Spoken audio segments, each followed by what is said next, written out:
So this is Proverbs 30:11 through 13.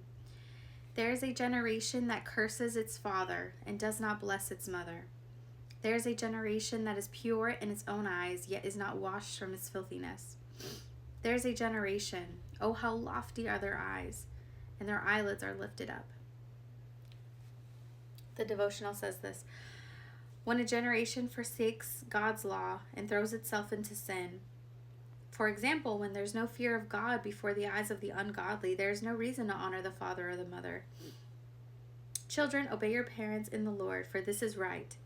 Honor your father and mother, which is the first commandment with promise, that it may be well with you and you may live long on the earth. Ephesians 6:1 through 3.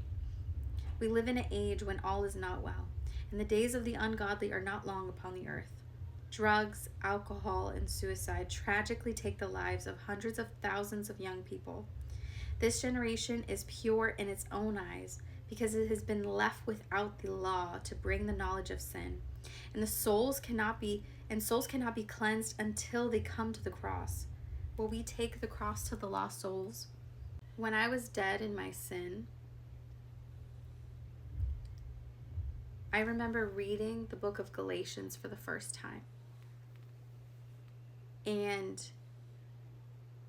when I was reading this book, it was like my soul, my spirit had took a breath. Like I had been holding my breath my entire life. And up until this moment, I could finally breathe. I remember vividly reading, like I had my Bible for 8 years in my room collecting dust. I opened up my Bible and I'm reading the words of God.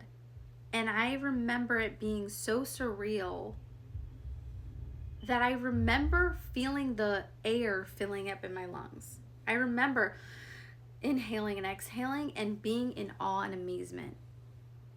And I remember feeling like I could breathe again for the first time in my life. I was dead spiritually, and the Lord was putting life into me through His Word.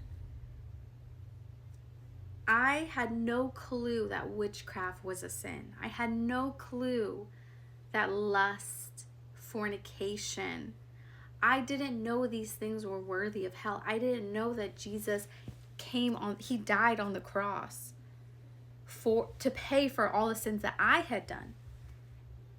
All of these things that I was doing was sin, and I didn't know it. Like I knew it wasn't good, but I didn't think that it was worthy of hell.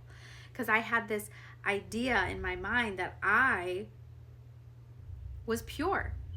I thought I was a good person. But I was not washed of my filthiness.